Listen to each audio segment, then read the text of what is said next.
Hi everybody, we just wanted to do a quick review on the Shelter Logic garage that we bought for our motor coach, as we are full-time RVing on the west side of Michigan, and it's getting very windy and colder by the day. And we kind of knew that was coming. So back in September, we bought this garage, and it wasn't cheap, but this was the only solution that we could find given what our accommodations were going to be. If you've seen our previous video, you know that we are staying on my sister's property with her husband and her nephew. They have graciously widened their driveway and done a whole bunch of things to accommodate us, and we are affectionately calling it mooch docking. But anyway, we wanted to give a quick review on this product that we bought. We bought it on Amazon, which seemed to be the cheapest way to go. Probably saved about $500 or so buying it on Amazon. We didn't get free shipping, but it was just under $200 to ship it. So it cost totally just over $3,000 for the whole thing. And then we went ahead and bought the Pulley System so that we can open the doors on the front and the back. And that way we can see out the front of our rig, because our windshield is basically, we have like a 10-foot span of glass that we can just see out of.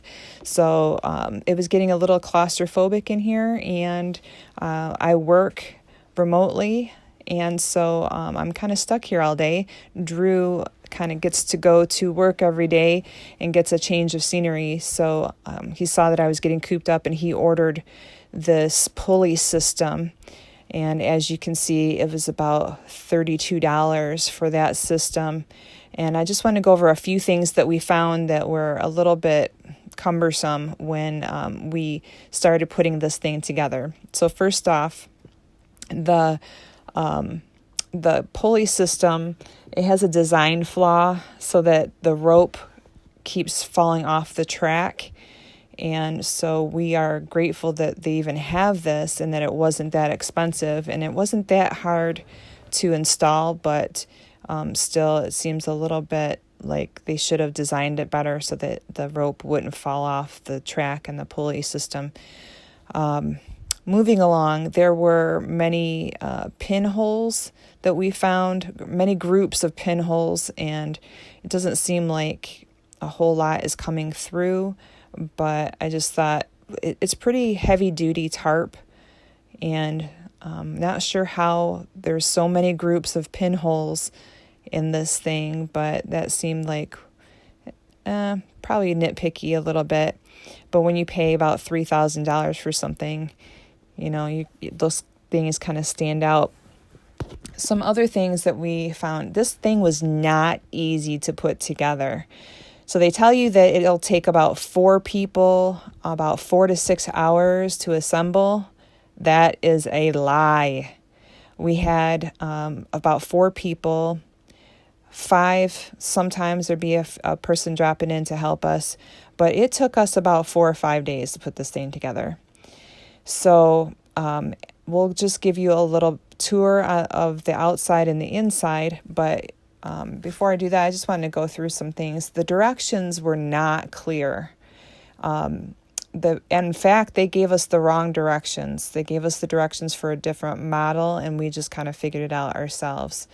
Some frustrating parts were that the holes, some of the holes were 1/4 of an inch off.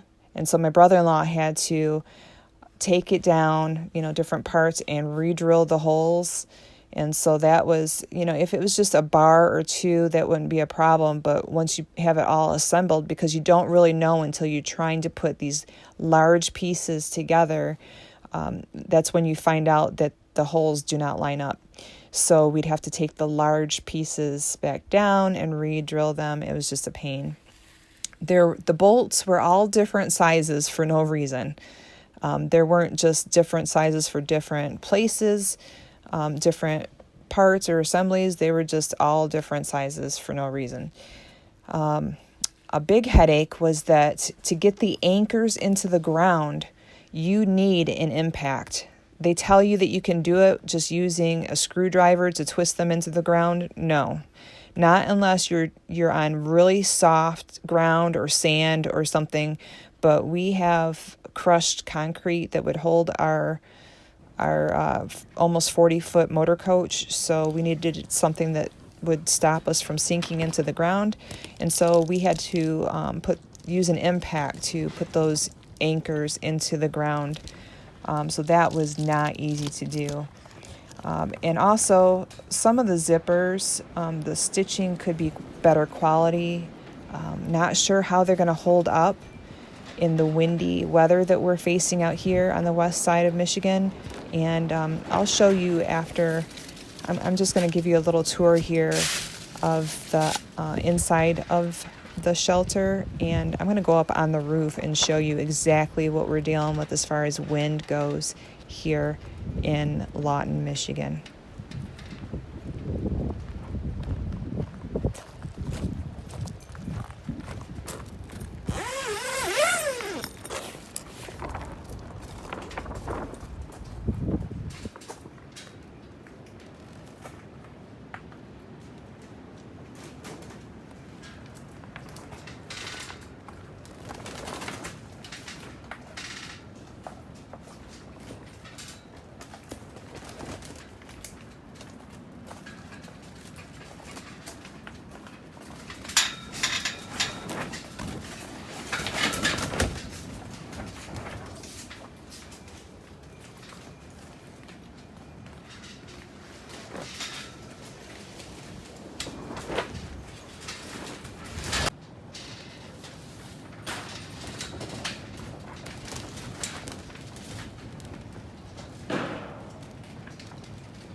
As you can see, it's really windy.